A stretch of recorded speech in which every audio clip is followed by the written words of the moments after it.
ہوتا یہ ہے کہ اندر جو لوگ موجود ہوتے ہیں، اندر ایک فیملی موجود ہوتی ہے، اس کی چابی ایک عورت کے پاس ہوتی ہے، یعنی کہ جو اندر سے تالا لگایا ہوا ہوتا ہے۔ اسے تالا کھولنے میں تھوڑی سی دیر لگتی ہے، وہ شخص جانتا ہے کہ اب گرفتاری کے بغیر کوئی راستہ نہیں ہے۔ پولیس نے پورے علاقے کا محاصرہ کیا ہوا ہوتا ہے اور کسی بھی شخص کو اندر آنے نہیں دیتے، یہاں تک کہ کسی شخص کو کھڑکی سے بھی جھانکنے نہیں دیتے۔ اور پھر دروازہ کھلتا ہے، لیکن دروازہ کھلنے میں ابھی تھوڑی ہی دیر ہوتی ہے کہ ایک دم حکم آتا ہے کہ اسے یہاں گولی مت مارنا۔ وہ اے ایس پی اس شخص کو بتاتا ہے کہ پہلی بار اس تالا کھولنے میں دیر ہو گئی، ورنہ مجھے حکم یہ تھا کہ اندر گھس کر اسے گھر میں مار دینا ہے، لیکن تالا کھلنے میں دیر ہوئی اور وائرلیس پر یہ حکم آیا کہ اسے اس علاقے میں نہ مارا جائے۔ تو پہلی بار اس شخص کی موت وہاں پر بچی اور دوسری بار اورنگی کی پہاڑی پر۔ لیکن یہ شخص کون ہے؟ اس شخص کو گلبرگ تھانے میں موجود ہوتا ہے اور وہاں پر میر پور خاص کی پولیس آئی ہوئی ہوتی ہے۔ یہ شخص اور اے ایس پی کون ہوتا ہے، یہ آج بھی بلوچستان میں ایک اہم عہدے پر موجود ہے، نام پھر کبھی بتاؤں گا۔ ہوا یہ کہ اس کے بعد پھر اس شخص کو لے جایا جاتا ہے، میر پور خاص کی پولیس کے حوالے کیا جاتا ہے۔ پورے جسم پر زخموں کے نشانات ہوتے ہیں اور اتنے شدید زخم ہوتے ہیں کہ پوری کمر میں کوئی جگہ، کمر سے لے کر پاؤں کے نیچے تک کوئی جگہ ایسی نہیں ہوتی کہ جس پر زخم کے نشانات موجود نہ ہو۔ اسے اسی حالت میں آنکھوں پر دوبارہ سے پٹی لگائی جاتی ہے اور اسے لے جایا جاتا ہے میر پور خاص۔ میر پور خاص میں اس کے اوپر 47 مقدمات ہوتے ہیں، تقریباً یہ 2 مہینے ہر مختلف تھانوں میں رہتا ہے۔ ہر جگہ سے اس کی ضمانت ہو جاتی ہے اور آخر میں ہوتا یہ کہ جب تمام مقدمات میں اس کی ضمانت ہو جاتی ہے تو پولیس والے اس کے اوپر ایک اور مقدمہ ڈال دیتے ہیں کہ اس نے تھانے کے اندر خودکشی کی کوشش کی۔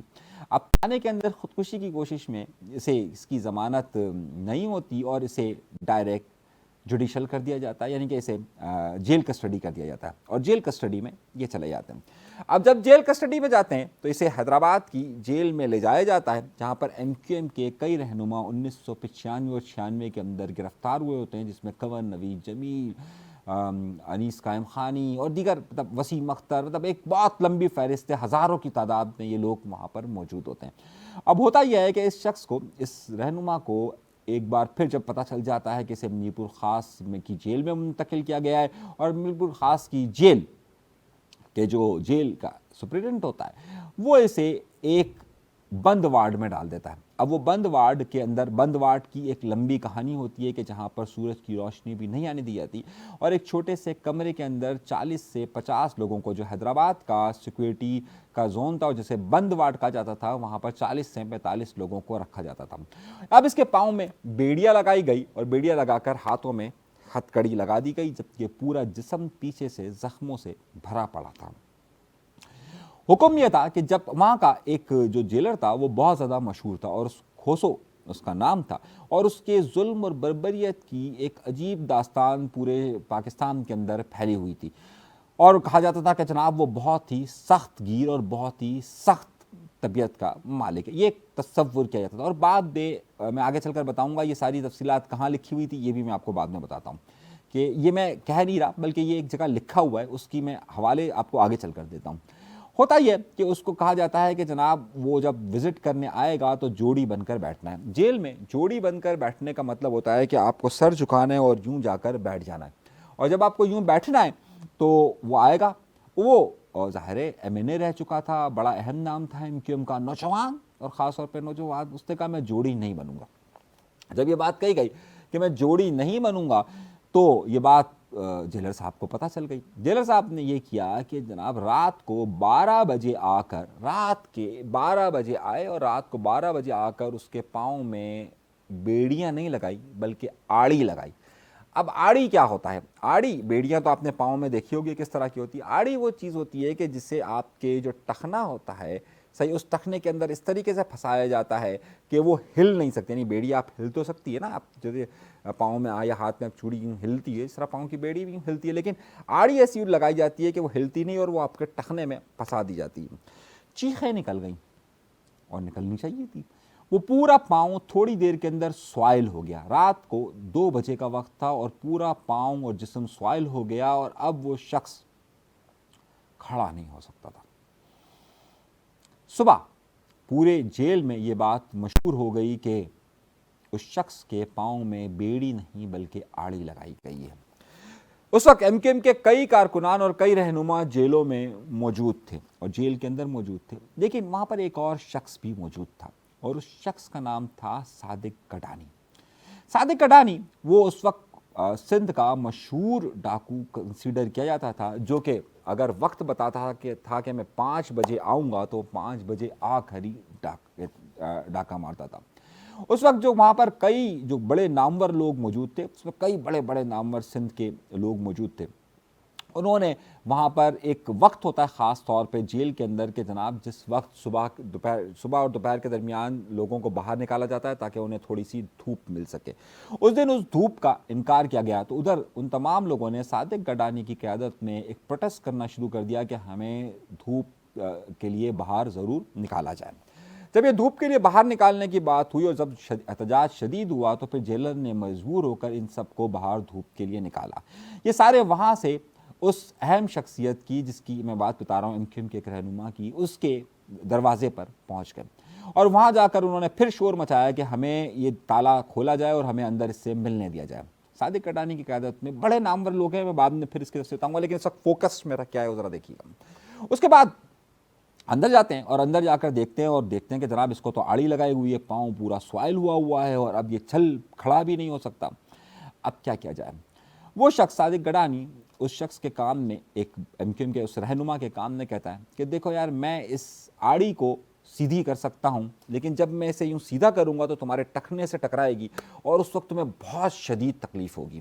اور ظاہر ہے تم اس وقت ایم کیو ایم کا ایک بہت بڑا نام ہو، تم ایم این اے رہ چکے ہو، یہاں تمہارے بہت سارے لوگ جاننے والے ہیں، اور اگر تم چلائے تو پھر دیکھو کہ تمہاری ہمت، تمہیں لوگ کیا کہیں گے۔ اور ظاہر ہے تمہیں اس وقت ایم کیو ایم کا لیڈر تصور کیا جاتا ہے اور سب کو معلوم ہے کہ اس وقت جو تمہاری کمر پہ جتنی زخم ہیں اتنے کتنا تشدد تم پہ کیا گیا اور تم نے برداشت کیا ہے، تو تمہارا ایک امیج ہے اور تم سے بڑھ کر ایک ایم کیو ایم کا امیج ہے، تو اب تمہیں اگر اس امیج کو برقرار رکھنا ہے تو جب میں اس آڑی کو سیدھی کروں تو تمہیں چلانا نہیں ہے تاکہ تمہارا رہے۔ وہ شخص کہتا ہے چلو تم کرو، ہمت میں کرتا ہوں، اور واقعی میں صادق گڈانی اس آڑی کو سیدھا کر دیتے ہیں۔ مطلب آپ زخم اور درد کو آپ تصور نہیں کر سکتے کہ کیا درد ہوا ہوگا، اور جیسے ہی وہ کر دیتے ہیں تو ویسے ہی سیدھی ہو جاتی ہے، لیکن وہ شخص چلاتا نہیں ہے، بہت مضبوطی کے ساتھ برداشت کرتا ہے۔ پھر صادق گڈانی وہاں سے لوگوں سے کہتا ہے کہ جاؤ تھوڑا سا برف لے کر آؤ۔ برف لا کر اس کے پاؤں کی تھوڑی سکائی کرتے ہیں اور کہتے ہیں کہ بھائی، سندھی میں کہتا ہے کہ کھڑا ہو۔ اب وہ جب کھڑے ہونے کی باری آتی ہے وہ کہتا ہے یار میں کیسے کھڑا ہوں گا، میرا پاؤں تو اتنا سوائل ہے۔ کہہ رہا ہے تو کھڑا ہو جائے گا، تم کھڑے ہو۔ بہرحال وہ کھڑا ہوتا ہے اور کھڑے ہو کر جیسے ہی اپنی جیل وہ جو بند ہوا ہوتا ہے اس سے باہر نکل کر جھانکتا ہے تو سارے قیدی اس کو دیکھ کر نعرے لگانا شروع کر دیتے ہیں۔ پھر خاص طور پر وہاں پر وہ آپ نے دیکھا ہوگا، وہ ایک کنستر آتے ہیں نا گھی کے، اس کو کاٹ کر وہاں پر باقاعدہ کھانا وانا بنایا، ناشتہ بنایا جاتا ہے، وہاں کا ایک بڑا مشہور ناشتہ بنایا جاتا ہے اور ناشتہ اس کو کیا جاتا ہے۔ اب ہوتا کیا ہے کہ ظاہر ہے یہ اس وقت کے جیلر نے اسے آڑی لگائی ہوئی ہوتی ہے، اس کے بارے میں مشہور ہو رہا ہوتا ہے کہ وہ بہت زیادہ ظالم ہے، اور جیل کے باہر یہ بات بہت زیادہ پھیل چکی ہوتی ہے کہ وہ بہت زیادہ ظلم کر رہا ہوتا ہے۔ اسی دوران اس کے بارے میں ایک باقاعدہ کمیشن بنتا ہے اور اس کمیشن کی سربراہی ایک کراچی سندھ ہائی کورٹ کے ایک جسٹس صاحب کر رہے ہوتے ہیں۔ ہوتا ہی ہے کہ وہ جسٹس صاحب انہی دنوں میں، یعنی اسی کے اس واقعے کے فوراً 2-3 دن کے بعد ہی انکوائری کے لیے جیل آ جاتے ہیں۔ جب جیل آ جاتے ہیں تو تمام قیدیوں کو گراؤنڈ میں یوں کھڑا کرتے ہیں اور سب سے باری باری پوچھتے ہیں کہ بھائی کیا کیا تمہارے ساتھ اس جیلر نے ظلم کیا، تو سب اپنی اپنی داستان بتانا شروع کر دیتے ہیں۔ اسی دوران اس رہنما کو ظاہر ہے بڑا ٹارچر ہوا ہوتا ہے، آڑے لگی ہوئی ہوتی ہے، جسم پر زخم کے نشانات ہوتے ہیں، تو جب اس کی بات کے قریب پہنچتے ہیں تو اس کو اس جیلر صاحب کے ساتھ ایک ایڈیشنل جج بھی آیا ہوا ہوتا ہے، وہ میرپور خاص کا ہی ہوتا ہے اور وہ اس ایم این اے کو پہچان جاتا ہے، کہتا ہے سر یہ تو بڑے اہم شخص ہے، اس کو تو یہ کیا حال ہوا ہے۔ تو وہ کہتا ہے بھائی تمہارے ساتھ کیا ہوا؟ تو وہ کیا کرتے ہیں کہ اپنی شلوار اتار دیتے ہیں اور قمیص پوری اتار کر اپنے زخم دکھاتے ہیں۔ جب زخم وہ جج صاحب دیکھتے ہیں تو فوراً ہی وہیں پر انکوائری روک دیتے ہیں، کہتے ہیں اتنا ظلم۔ اور پھر باقاعدہ اگر آپ جا کر اس جیلر کے بارے میں اس جسٹس صاحب کی رپورٹ پڑھیں تو اس میں پورا ایک پیج اس پر لکھا ہوا ہے کہ کیا ہوا تھا، یعنی صرف اس اہم کن کے رہنما پر جو سب کچھ ہوا اس کی ایک پوری کہانی اس میں لکھی ہوئی ہے، اس لیے میں حوالہ دے کر بات کر رہا ہوں. اور اس رپورٹ کو دیکھنے کے بعد ہی میں نے ان صاحب سے رابطہ کیا تھا اور پھر کئی جگہوں سے رابطہ کر کر یہ سٹوری لی تھی کہ جناب یہ ہوا کیا تھا پورا معاملہ. تو بڑا سلسلہ چلتا رہا. اچھا اب جب ظاہر ہے وہ جیلر کے خلاف ایک رپورٹ گئی، تیار ہو کر گئی، تو انہیں بند وارڈ سے ہٹا کر انہیں ایم کیو ایم کے جو دیگر رہنما موجود تھے قید، وہاں پر انہیں رکھ دیا گیا. اسی دوران پاکستان پیپلز پارٹی کی گورنمنٹ چلی جاتی ہے اور نئے الیکشن کا اناؤنسمنٹ ہوتا ہے. ایم کیو ایم جو اس وقت زوال میں ہوتی ہے تو نئے الیکشن کی تیاریاں 1997 کے الیکشن کی تیاریاں شروع ہو جاتی ہیں اور ایم کیو ایم کے کئی رہنماؤں کی رہائی کا سلسلہ بھی شروع ہو جاتا ہے. اور پھر اس میں بہت سارے رہنما رہا ہو جاتے ہیں، لیکن ان کی رہائی نہیں ہوتی ہے، اور ان کی رہائی ہوتی ہے الیکشن جیتنے کے بھی 2 مہینے بعد جب ایم کیو ایم گورنمنٹ کا حصہ ہوتی ہے. کون ہے یہ شخص؟ آپ بتا سکتے نام؟ چلیے آپ کو سوچنے کے لیے ہم کچھ وقت دیتے ہیں. اس شخص کو فوراً لندن بلا لیا جاتا ہے. وہ مستقل لندن میں نہیں رہتے، لیکن وہ لندن سے آ کر پھر پاکستان آتے ہیں. پھر پاکستان آنے کے بعد پھر جب اگلا آپریشن شروع ہوتا ہے کہ یعنی کہ جب حکیم سعید کے قتل کے بعد جو سلسلہ شروع ہوتا ہے، اس کے بعد وہ پاکستان سے جاتے ہیں.